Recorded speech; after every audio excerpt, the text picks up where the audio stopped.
Hi, and welcome to another edition of Danny Brown Talks Phoenix. I am your host, Danny Brown, and this is our July market update. As always, I am joined by Garret Cerkvenik of JFQ Lending.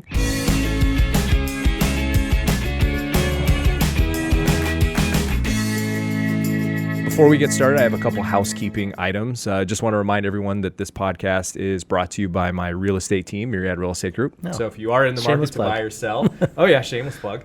Definitely let us know. It's also brought to us by JFQ Lending. So if you're in the market to purchase a home or refinance, which rates are really good right now, yes, which Garret will touch on. Chat about here. Yeah, definitely reach out to him. And then we've also started an Alexa skill for Myriad. So if you're a fan of the show, a fan of me, we do daily updates. So they're theme days, and we're trying to push this out so that people will listen to it and get value out of it. So we want some feedback on if it's beneficial to people or not. But Mondays we do a weekly market update. Tuesdays we give out tips on home ownership, things about buying, selling, just real estate related tips. Wednesday we do updates on what's happening this weekend in Phoenix. Okay. So we do new movie releases, cool events that are going on. Thursdays we do, it's called Thirsty Thursday, of course, where we're shouting out to a restaurant or a bar or some sort of venue that we really like. And then we do Follow Fridays, which are cool companies in Phoenix that we think you should follow. So subscribe to that. If you don't have an Alexa, you can get it on your phone, and we just really appreciate the support. So now that I've finished our shameless plugs, we can dive into our July market update. All right. So lots of stuff happened in the lending world this last week. So I'm going to turn it over to Me Garret. first, huh? Yeah, absolutely. Because Okay. I think you've got a lot to kind of cover. I do. Yes, I have a lot to cover. So as many people have probably heard, the Fed has reduced interest rates. So the federal funds rate is basically the rate that banks borrow from other banks. Yeah. So I think it's important to make clear that whenever the Fed changes rates, it does not mean that they're changing mortgage rates. Yes. They're changing the interest rate at which banks exchange money to one another. Yes. The overnight rate, right? Exactly. Yeah. And so that can impact all kinds of things outside of mortgages, but it typically does impact mortgages. The funny thing about it, though, is that, and we probably touched on this last month, is that, when the Fed actually finally reduces the interest rate, the market has already priced that in. Yes. Typically 6 to 8 weeks in advance, the Fed has announced that they're most likely going to reduce rates. And so rates kind of take a tumble there. And then so when they finally do, rates don't really move a lot. Right. But in this case, it did come down a little bit. The people that I was following were talking about whether or not the Fed was going to reduce rates by 0.25% or 0.5%, which doesn't sound like a lot, but they were using that as an indicator to see what kind of trouble our economy's really in. Yes. And if they went heavier, then that may indicate that the economy's in worse shape than we think. And if they went lighter on the reduction, then it would be the economy's kind of okay. Which is interesting because all other indicators show the economy is doing great. So we've got super low unemployment. The stock market is at crazy highs right now. Up until this week with China. So it's an interesting time for the Fed to reduce rates, and it's the first time they've done so since the mortgage crash. So it's the first time since 2008. How many days, Danny? 4,000. Almost 4,000 days. Yeah. It's the first time in history that the Fed's ever reduced rates when unemployment was below 4%.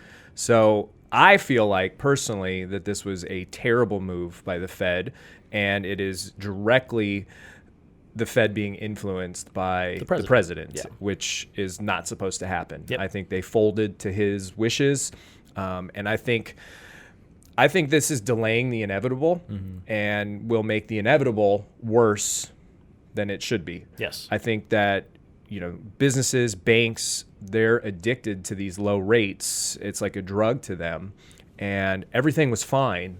I don't think there was any need to do this. They were trying to keep the U.S. economy moving forward, where the rest of the world, Asia and Europe in particular, their economies are drastically slowing, and they actually have negative rates over there.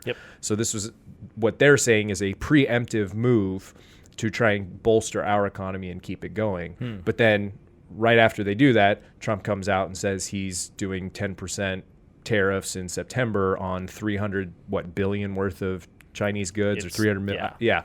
And the stock market just tanked in a week. It came back a little bit. Biggest loss this year. Yeah. But then it came back a little bit. It's down, I think, again today, last I checked.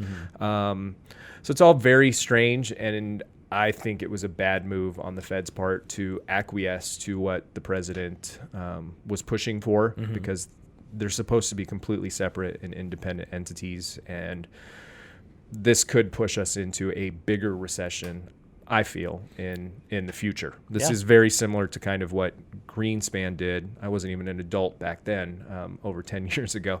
But what Greenspan 10 did... years ago you were an adult? Well, it was in the late 90s into early 2000s. So I was in my 20s. I wasn't paying attention to what the economy was doing. Yeah. So, but I think it mirrors what happened then.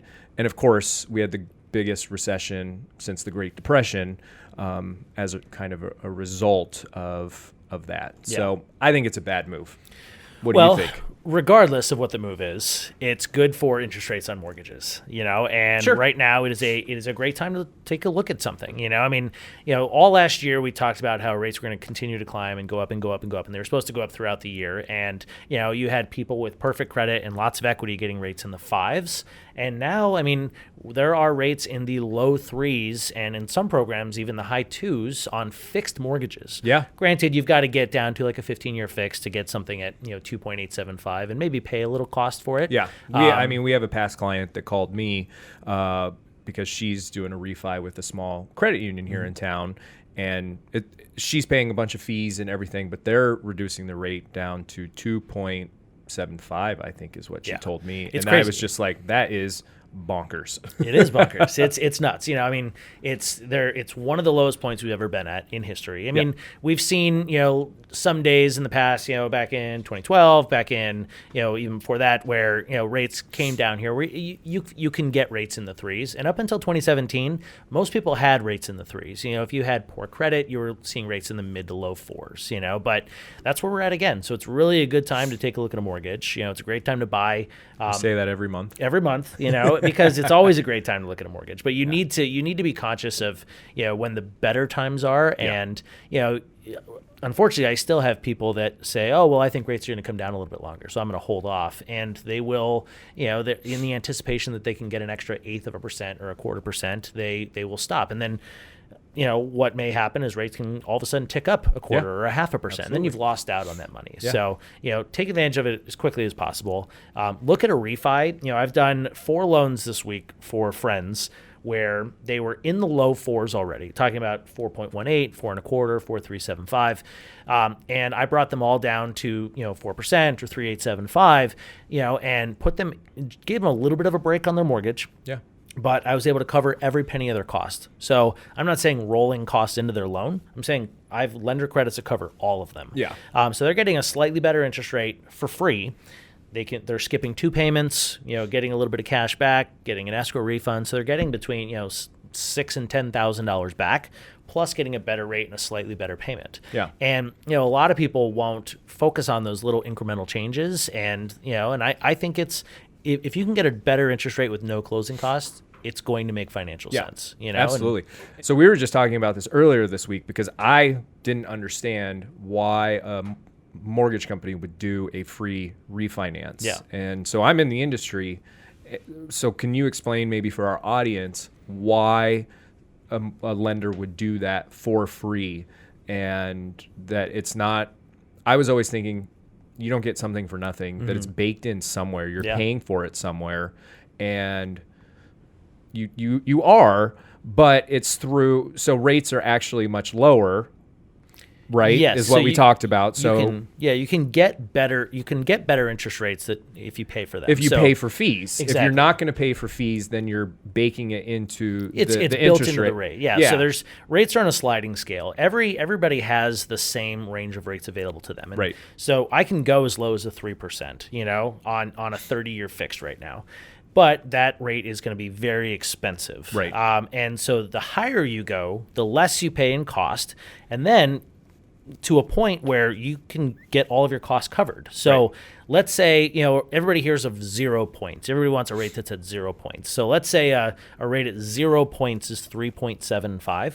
If you go to a 4%, you might actually get negative points, and you might get a couple $1,000s in credits that you can apply to your fees. So, if you're at a 4.5%, and I tell you you can get to a 3.75 by paying $3,000, or I can give you a 4% for paying nothing. Right.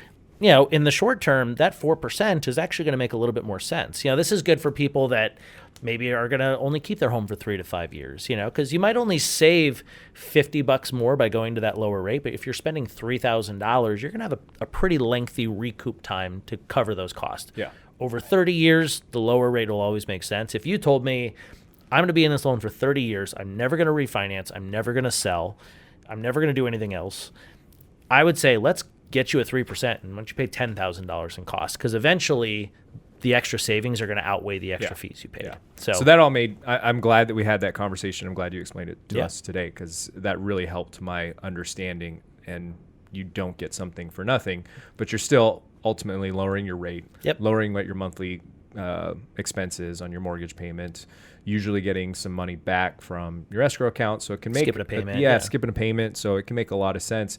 And if you don't want to start your term over again, you can refinance and continue. Customize the term. So we do anywhere from 8 years all the way up to 30. So if you're 2 years into your loan and you want to stay at 28, I can give you a 28-year fixed. Yeah. You're going to see the same interest rate, as a 30-year. So you could do the same thing by starting your term over and then just paying a 28-year payment. If you're paying the same payment between two mortgages at the same interest rate, it's the same thing, as doing a shorter term. That gives you the flexibility to pay a lower payment if you want to, if you have a tight month, but also put extra money towards it and pay it off faster. Sure. So, it's there's a lot of cool things with mortgages these days, and don't let anybody tell you that saving 0.25% or that old adage of you have to save 1 to 2% for something to make sense. Yeah. You have to look at the numbers and say, okay, 0.25% might save me $10,000 on a $200,000 mortgage over the term. If it's not costing me a penny, why not take advantage of that? And for folks that are living, on a tight budget, paycheck to paycheck, skipping a payment, getting an escrow refund, it's enormous, and you can use that to pay off other debt. So, talk to your mortgage professional, give me a call, hopefully, and I'll look at some options. And I'm also going to tell you, hey, it's not the right time. You're already at a good enough rate, and you're 5 years into it, so it may not make sense to only get an 1/8 of a point drop. So. And that's one of the things that I've always liked working with you is that you give people honest advice. Yeah. And if it doesn't make sense, you tell them, stay where you're at. You don't need to do anything. And I think 100%. that's rare in the sales industry in general. Yeah. Everybody's out to make a quick buck, and they just, you want to refinance? Okay, boom, put you into something. Here's what you want. This is here. Hey, you asked for a 30-year fix at this interest rate. Here it is, and people take it. They're just order takers. Yep, Yeah. exactly. Yeah. And unfortunately, sometimes it's not a good move, and it'll set you back. So you have to trust who you're working with. Absolutely. So real estate market. Real estate market is pretty nuts right now. So right now in Phoenix, and when I say Phoenix, I mean the Phoenix metro area. So that's all the suburbs and everything that kind of comprise Phoenix. We have 13,750 properties listed for sale that are active on the market. That sounds like a lot, but it is not. That's 2 months worth of inventory. That means if no houses or homes were listed for sale, that Phoenix would sell out of properties in 2 months. Wow. So that's a huge shortage of inventory, and it's making it really hard for buyers. And basically, the lower in price you go, the smaller the inventory gets. So it's a seller's market really in that sub 400 range. When you start getting up into kind of that semi-luxury market and definitely the luxury market, it's still a bit of a buyer's market because there's just less buyers there. Got it. And more inventory. So higher price you go, kind of changes a little bit in terms of what's available to you. But right now we are down almost 12.5% for inventory based on this time last year, and we're down 11% in inventory from last month. Why do you think that is? So I think it's comprised of several issues. I think one of it's seasonality. Okay. So July and August, June to a lesser extent, always tend to be slower months for Phoenix real estate. This is kind of our winter time, where the weather's not ideal to be out looking at homes. Our wealthier residents all leave to their summer properties, and the snowbirds are all gone. Families are taking vacations. Kids are out of school. So there's just a lot of moving parts where people are just leaving Phoenix. Got it. And so that's part to do with it. Yeah, and that's from last month, but not from last year, obviously. Correct. So what I'm thinking is happening is that I think there's a large population of people who would love to sell their home, but they are either in a position where their interest rate is super low from when they purchased, and rates are great now, but they weren't necessarily as favorable until this week, right? Well, until at least the last month or two. Yeah. And so I think that's part of it. And I think the other part is a lot of people within the last 10 years, depending on when they purchased, got their home for super, super cheap, especially if you were purchasing in 2009, 2010, 2012. 2013. Yeah, so the properties were super cheap. And so I think people are really comfortable with those small mortgages if they have one. And prices have skyrocketed quite a bit. I mean, I had a client reach out to us just this week, and they've only owned their home for 2 years, and they've increased the equity in just 2 years over $50,000, that's pretty crazy in a 2-year period to be able to do that. And so I think people are not necessarily wanting to sell because what they would move into is very expensive. Yeah. And so they're kind of staying put and maybe doing a cash out refi or taking money out to remodel. And so that is keeping homes off the market. Builders aren't building that fast. The homes that they are building are way out far away on the outskirts of the valley. Got it. So there's not as much motivation for people to purchase way out there. Does this figure take into consideration like the condo market? Because I feel like I'm seeing condos pop up everywhere. Well, what you're seeing are rentals. Okay. Most of the stuff that's being built that you see around Phoenix and the surrounding suburbs are multifamily, but they're rentals. It's the easiest thing to kind of get passed through the cities and get permits for and start building. Got it. And there's a huge lack of supply for rental properties too. Our population is increasing month over month with people moving to the valley. We are seeing right now buyer activity increase. So there's a lot of buyers in the market, but they're just having trouble finding homes. Okay. So I think that's causing sellers, people who would normally want to sell, reason to pause because they don't know what they're going to be able to purchase and move into. And it's expensive to do that. I've been on several listing appointments over the last month where people are like, yes, I want to sell. I want to take advantage of the seller's market, but then they're going into a seller's market where they're not finding homes that they would want to sell for. So there's this backlog of people, and I think it's a log jam that's getting bigger and bigger because there are people out there who would sell, but the people up above them aren't necessarily selling. And so it's this chain reaction trickling down to affecting almost all price points. Okay. So I don't know. I don't know what's going to happen.